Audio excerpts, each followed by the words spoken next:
Hello, what's going on, everyone? Airy Lords here, and welcome to a review in a brand new location. I know some people probably were wondering why, after all the hype for the Ones Who Live, Rick Grimes' epic return, one of the key reasons that I've continued making Walking Dead content on this channel. Um, I missed the premiere episode making a video last week. And some people would were like, why would you miss the premiere? Well, I was moving into this place, new location. You'll still see some videos from the previous location because that's where I have family there. But yeah, this is new digs here, and I mean it doesn't change much for you guys. I mean I can go back in my video archive and see videos from all the different places I've lived, and just kind of go down memory lane, and it's just the background, and it's kind of just whatever. I mean, you get in this case you get the doorway, so really no posters or anything except the images that I've overlaid. But anyway, I'm gonna combine because I just saw episode two. Uh, so the funny thing they did with the titles of these episodes is the first three episode titles are Days Gone By, or sorry, Years Gone By, because the first episode of the very first episode of The Walking Dead was called Days Gone By. So this series is Years is episode one's title, Days is episode two's title, and then next week we'll have Gone, which is episode three's title. So, um, obviously a little clever play on words there. This video is going to be a combination of episodes 1 and 2. Figured it would make more sense just to, since episode 2 just came out, more people will be talking about that. I want to combine the things that I liked about episodes 1 and 2 together. First, just let me say this. I had a lot of trepidation going into this show about whether it was going to be good. As a lot of you know, The Walking Dead didn't have the best track record going into really season, like, once Negan came on the scene, there was a large portion of the population that jumped off the show. It was a combination of Glenn, the way he was taken off the show, the brutal violence with the Lucille deaths, the fact that the show had so many bottle episodes, things just seemed to meander, and they were just incredibly slow. Trying to get to a resolution was like pulling teeth. Some people thought that the war with the Saviors went on far too long, even though it really covered each beat of the comics. Like, they added new stuff, but for the most part, they were trying to tell the story because Rick is under the oppression of Negan, and he doesn't just immediately start fighting him. Like, they have to recruit an army and get their mojo back, and then there's the war itself. I know there was controversy over the death of Carl. After season 8, it was Angela Kang who handled seasons 9, 10, and 11. And those seasons, for the most part, were good. I didn't like some stuff with the Commonwealth because I thought that the show was rushing and was trying to wrap it up just for, because they had to wrap it up. I felt like there was so much. Not that the Commonwealth arc was bad, there was just like untapped potential, right? Like the Whisperers, they got them right. But there was just so much untapped potential with the Commonwealth, and it seemed like they were trying to do much more, but they just didn't have the ability to do it, and it was really baffling to me. Um, so going into this, knowing Scott Gimple kind of had lost his mojo a little bit, some people had lost faith with how he was telling stories. I was a little concerned. The fact that these were movies and then they were turned into TV shows and then COVID happened. And the fact that, I mean, Rick left the show in season 9 in fall of 2018. And here we are, like 5+ years later, half a decade. We've been waiting for answers on where Rick has gone. And then ever since spring of 2020, when Michonne left the show, it's been 4 years for her. Like, where has she gone? It's just been an incredibly long wait, and I was nervous. Like, I knew they were gonna do so. Like, I knew I was going to enjoy it because Andrew Lincoln's acting is always top notch. but I wasn't sure if it was going to satisfy me because I was also, as you guys know, concerned about the 6 episode limited run. I wasn't sure if 6 episodes was going to be enough. I wasn't sure if, like, how are we going to tell a story with just 6 episodes, right? And is this it? They keep saying that this is a limited series, that it's 6 episodes, and then that's it. There's no mention of a season 2. I mean, the Daryl and Carol show is getting a season 2. The Negan Maggie show is getting a season 2. These are already confirmed. So the other 2 major spin-offs in the Walking Dead universe image you see right there, they're getting second seasons, but there's been no confirmation, and it really does seem like the Rick and Michonne show is just 1 season. So with that in mind, I was like, how are they going to make this satisfactory? How are they going to do a good job with it? Well, I can tell you guys definitively, this show is fucking awesome. This show is like, I haven't felt so blown away and just enjoyed every minute of The Walking Dead like this in so long. Like, again, there were good parts of the Angela Kang run back when we had the Commonwealth. The Whispers were especially done very well. Some people said that they were done maybe even better than the Saviors. Now, again, like, I don't buy into all of the hate that those seasons got. I do agree some of the bottle episodes and some of the decision making was a little confusing, but this was like, you can tell they've been making this for a really long fucking time, and they just struck gold. I saw on IMDb, like, the first episode got 9.2 rating. It's well deserved. I mean, the first episode was incredible, and then the second episode followed up with an even more incredible episode. There are some flaws, though, however. This is not perfect, and there are some decisions that I'm kind of confused why they're making them, but they don't detract from anything. They don't blow anything up into smithereens. I'll go into that now. So, I guess they had a couple of issues with this, right? Going into the series, Rick had been gone for a long time, right? Because once he blows up on the bridge and Jadis saves him and they fly off to the CRM, there was a question of, then there's a 6-year time jump, right? Because then it's 6 years, everyone is like separated, and then the Whisperer stuff happens in the remainder of season 9. So there was a big question of, like, how has Rick never tried to come home in 6 years, right? Like, it was just like, really, in 6 years? I mean, this guy has overcome adversity after adversity in the 9 seasons. Season 5, episode 9 was when he departed. Up until that point, we had seen him go toe-to-toe with so many bad guys, come out victorious. What is the big obstacle that's keeping him from not coming home? And I felt that the first episode, which is basically all Rick, Michonne comes in at the end, and again, this is a spoiler for anyone. Like, there will be spoilers for the first 2 episodes. I'm just going to say that right now. If you haven't watched it, go watch it. Then come back to this video. Okay.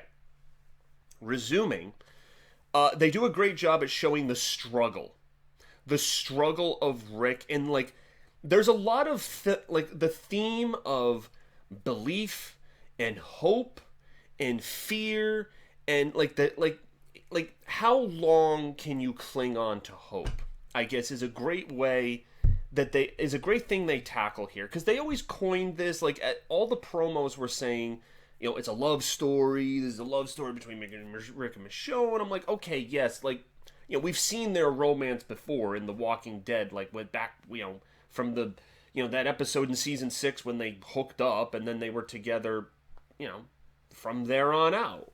And they got separated in the episode where Rick, had the bridge incident, but for the most part, like, they are together.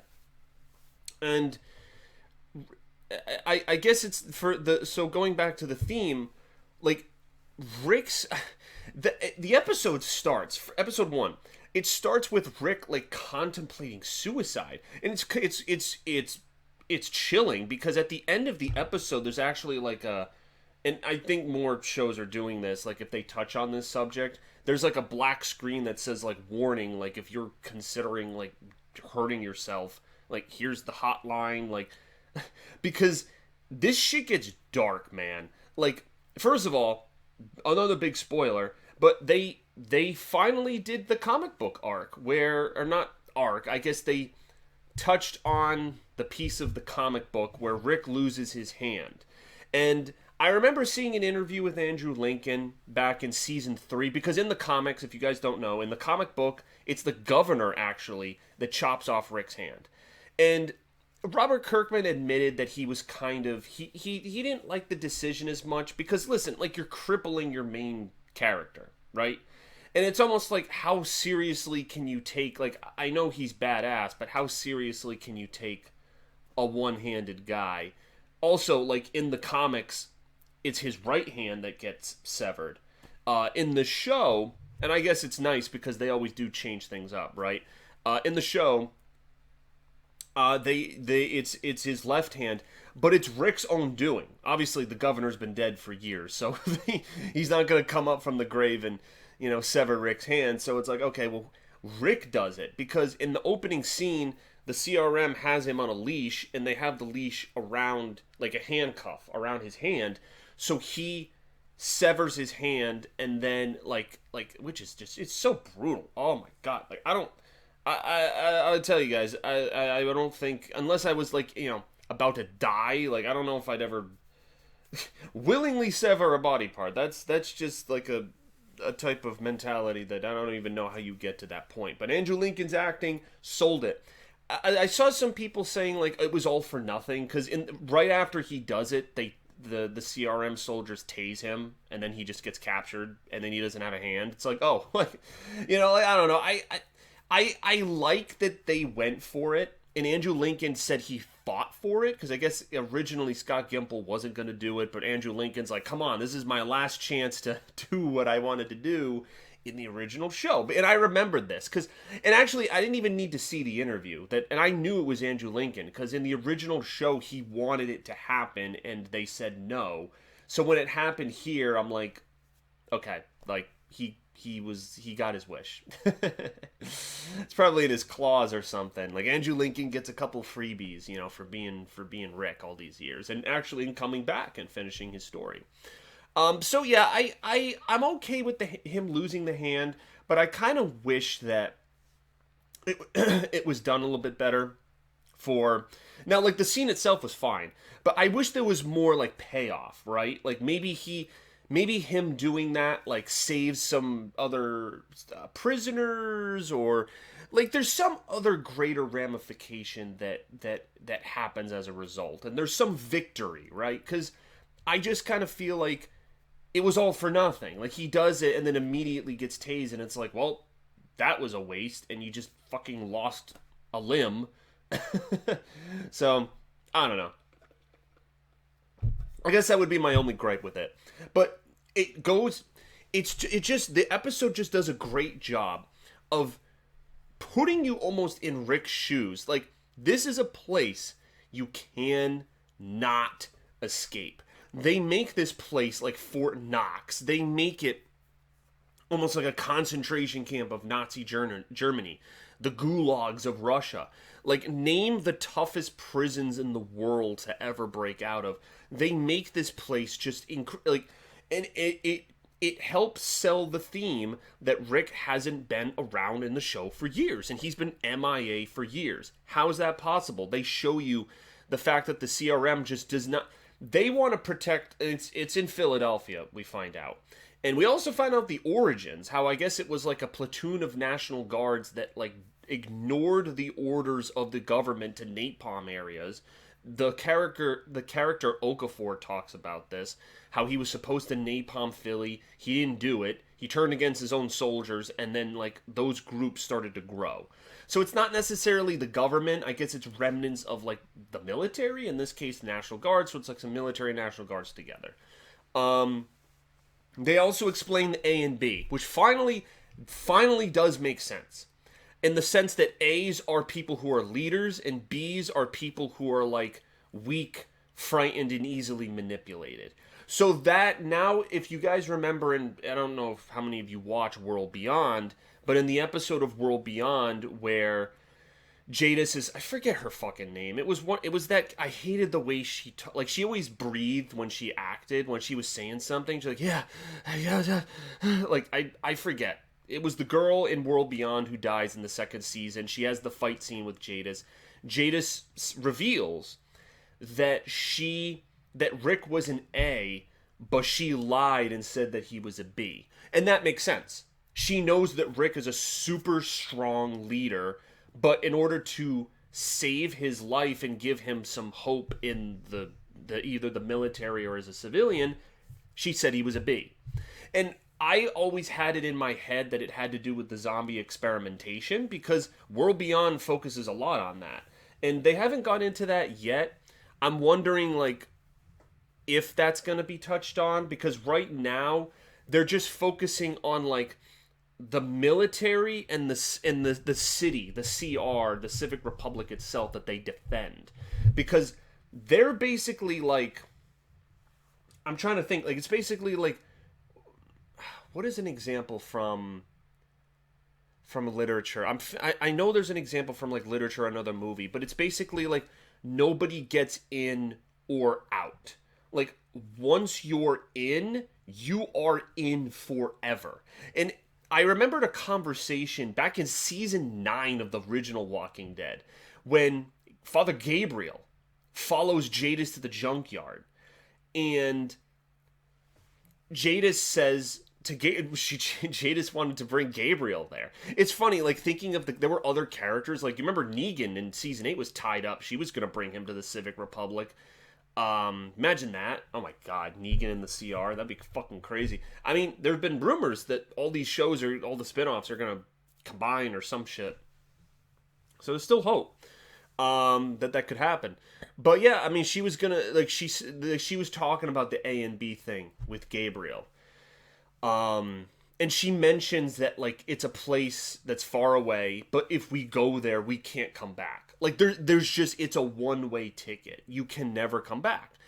And I just love, they drill into this theme so deeply about how you cannot escape, how other people, and I think when I got hit with this the most, I forget the name, it's the woman that's also a prisoner with Rick, and she's talking about how the people they love aren't gone, but because they're gone, because they are where they are, those people might as well be gone. Because she's basically saying, like, there is no hope of you ever finding or seeing them again, because this place is impossible to break out of and leave. So therefore, like, you're never going to, they might as well be dead, essentially.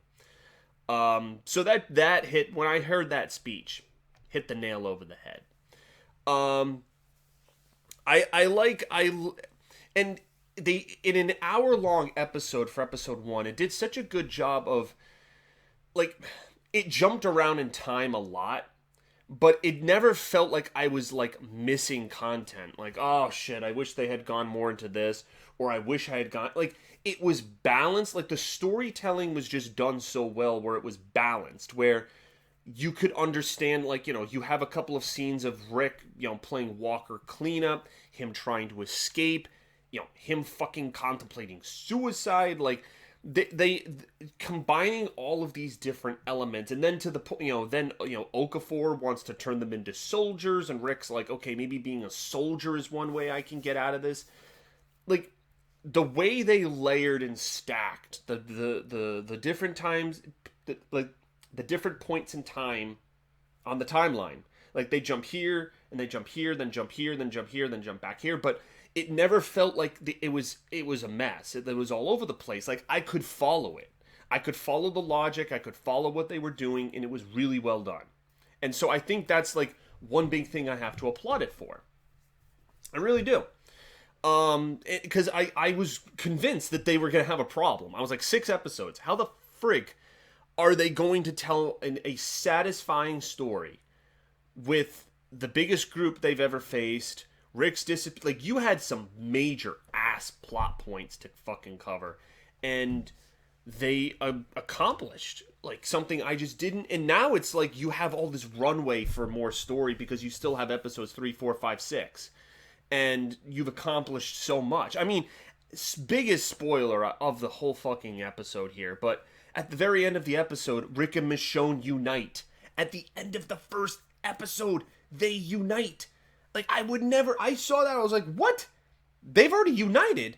I thought this was gonna be like an episode 4 fucking thing. Like, I really thought we were gonna be telling their separate stories. But, hey, this saves screen time because now at the end of episode 2, they're in the same scenario. I'll get to that in a minute. To touch on something I do not like, and this is unfortunately a byproduct of this only being 6 episodes. They're killing off some really good characters. Because not all the characters are hit, but some of them are. Like Okafor, I really like the scene between Rick and Okafor, that the argument that they have in Okafor's tent is such a well acted, passionate speech. It's just so good. It's one of my, like, I go back to that scene because it's just so powerful and impactful. And I really liked Okafor's character. I was like, oh, okay, here's a CRM soldier who sees problems with the CR, who wants to do something to change it. And he sees Rick and then the other woman, like, he's like, you guys are kind of, he knows. He's like, you guys are A's, but you were branded as B's. But because you have that leadership quality, we're going to use that secret leadership to bring about some change in the CR. And then they kill him off at the end of episode 1, and we see this how Michonne got here, but basically Michonne and her friend Nat, who's basically fucking Peter Dinklage, he's like a midget guy. The show finally has its own Tyrion Lannister. That's nice. But Okafor, when Rick's helicopter gets shot down, Okafor dies. And I was kind of like, really? Because, like, I thought we would be exploring his character within the Civic Republic. Like, I thought we would, like, what's his angle? Because we are introduced to General Beale, and he seems like a by-the-numbers guy who's kind of probing Rick at one point. But then you have someone like Okafor, who's within the system but is thinking differently. And I wanted to explore Okafor's thinking. I was like, how does that overlap with Rick in the future? They had one really great scene. I want to see more of that. You know, what if there's a scene between Okafor and Michonne? Like, that would be pretty cool. Well, we're never going to get that, because when the helicopter gets shot down, he dies. And that's it. No more fucking Okafor. This problem persists in the second episode, which is Gone, is the name of the episode. But the second episode mainly deals with what Michonne's been doing. So the two people that she encounters in fucking season 10, episode 13, the people that are part of that giant traveling caravan, we get to meet them and see more about them. And all it is, it's just a group of people that are just trying to migrate. And Michonne uses their supplies so that she can go further north. And there's really 3 main characters. There's, I forget the names, but it's a boyfriend and girlfriend, the woman with the ginger woman, and then the guy with the cowboy hat, and then Nat, who is like the midget guy who's with them. And those are the 3 main people she meets on the caravan.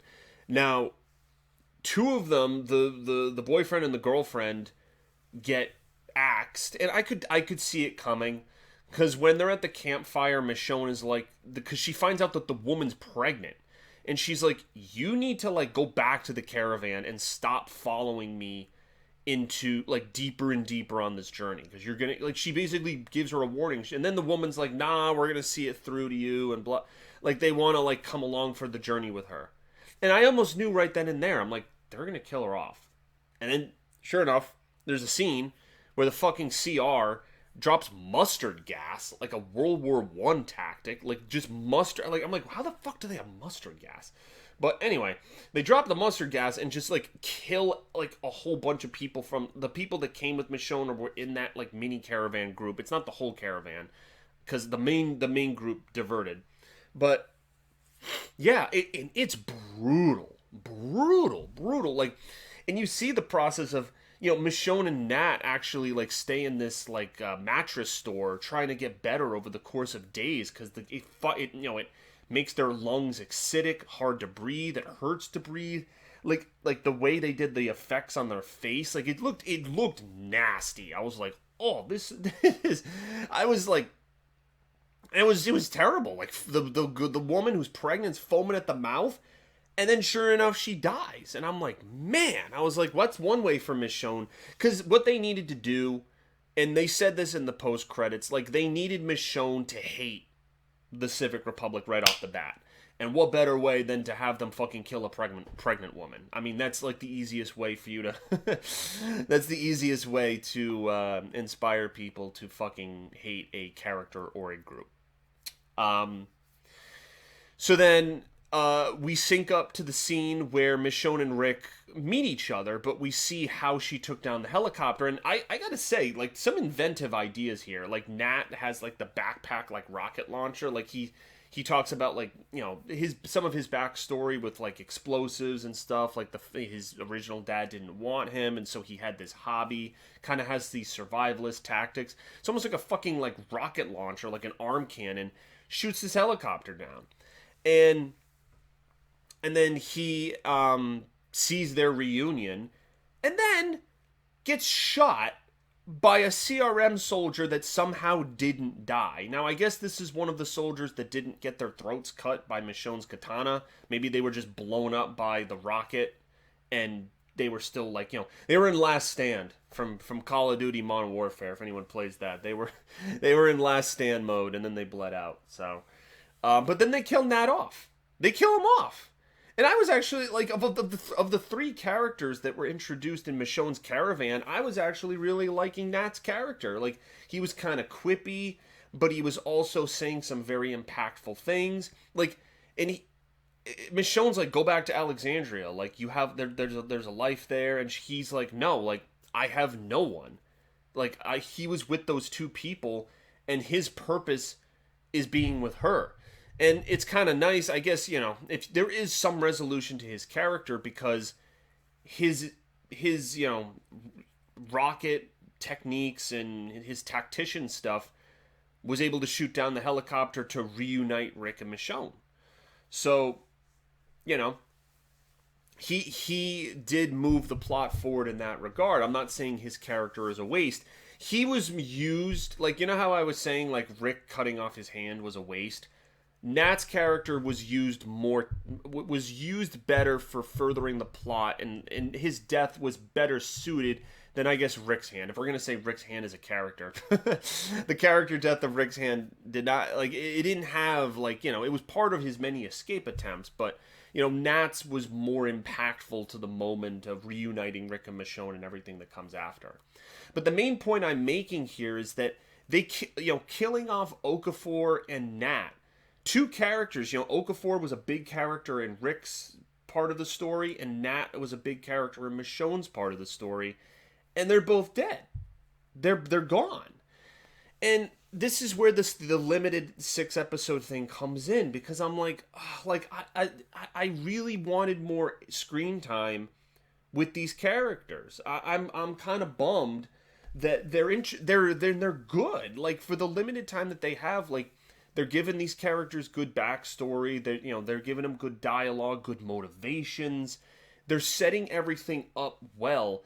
And then, once it hits a beat in the story where we got to jump forward, they're killed off.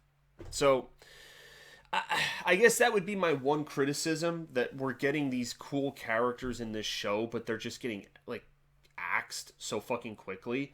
And this isn't happening in the other spin-off shows. Like, that's not happening. But again, they're telling a different type of story. So I guess that's understandable to some degree. So that's the review. I don't want the video to go too long. We're at a very interesting point in the story. And actually, I'm excited about how they're doing the story. Because again, I thought the majority of this show would just be Michonne trying to find Rick trying to escape. They had them reunite in the end of the very first fucking episode. And now in episode 2, Michonne is captured within the CR. And now it's like now they're a tag team, right? Like, and it's cool. Like, I just love, like, when Michonne gets captured, she's like smiling because for her, the win is the fact that she got back to Rick. She's like, she thought he was dead all those years, and like, it's just, it was great. The scene where they reunite, very well acted, amazing, amazing. And it's just so cool. It's cool now. It's like, all right, like Rick's on the inside as a soldier. She's on the inside, now in Rick's position of what he was. So like, what's the great plan, right? Because that's the thing. Like, it took Rick 6 years of being stuck.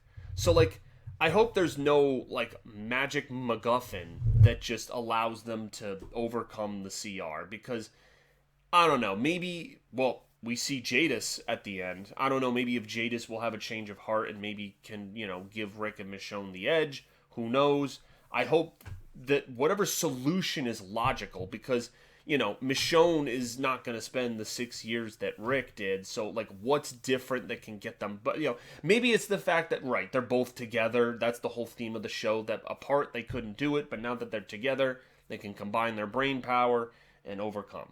So, makes sense. But great start. I mean, the show is off to a fucking fantastic start. Very well done.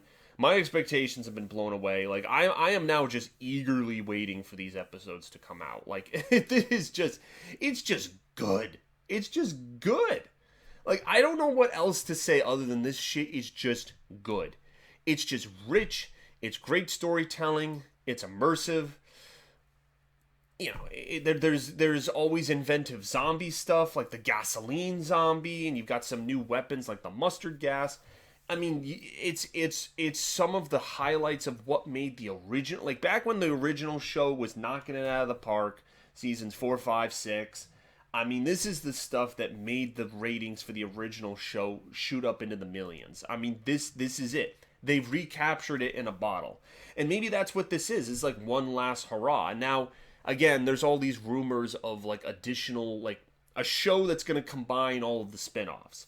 And the end of The Ones Who Live will tell us. Because if Rick and Michonne die, then we know that's it. If one of them lives, maybe. But again, I keep going back to the thing in the Daryl show in the radio where Carol's like, oh, blank came back. Again, I'm almost 100%. And most people want to see Rick reunite with Judith and his son. Which Michonne, she was only in episode 2, she was going to tell Rick that he has a son, RJ, and then she's like, no, I want you to see him. I hope, for fuck's sake, I hope that's not foreshadowing something bad. I want them to reunite. I've been waiting for them to reunite for years upon years. But this is good. I mean, this was well worth the wait. Well worth the wait. I don't know if I mean, I don't normally wait 6 years for a sequel. And I know I had the other seasons of The Walking Dead, World Beyond, the other, the Daryl and the Negan spinoff. But this is the true sequel that I have been waiting for a long time. The Walking Dead is Rick's story. And all the stuff with the Whisperers and the Commonwealth was good. Daryl and the other characters. But, like, this is Rick's story. This is really the continuation of The Walking Dead. That's why when the series finale of the show happened, I was like, this doesn't feel like we still have to complete Rick's story. And Michonne. So it didn't feel like a series finale. It was just like a mini finale. It was like, okay, like, this is season 12. This feels like season 12, but it's got, like, more cinematic value, and it's just, they talked about the budget for each episode being astronomically higher than the original show. Well, yeah, I can see that. So, all right, guys, thank you so much. I don't know, I can't tell how long this video has been running for, but I will be on time for the next couple of, for the rest of the season, episodes 3, 4, 5, 6. I will be online to make those videos for you. Do not worry. And I know I'll be away for Easter, so it's gonna be 3, 4, 5. Well, I'll mostly be around for it. I think the finale is happening like when I leave. Yeah, but I'll be able to watch it. That's fine. Because I know I'm gonna be away Easter weekend. But I'll make it work. I'll make it work for you guys for this great show. So, all right. Anyway, thank you guys for watching. Let me know if you agree with my positives and my criticisms. And I'm just so fucking glad this is back and I'm enjoying it. And I hope when this is over that they announce that there's gonna be more. There's gonna be something.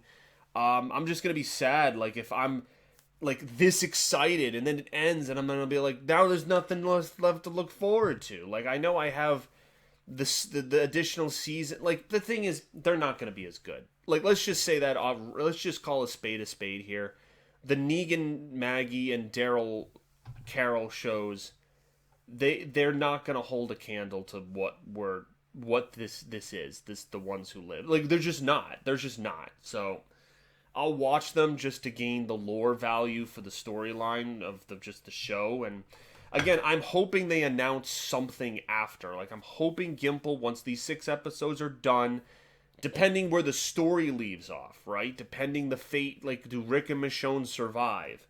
Depending the answer to that question, I'm gonna be looking to Gimple to say like what's next. Like, are you combining the spin-offs into the Walking Dead 2.0?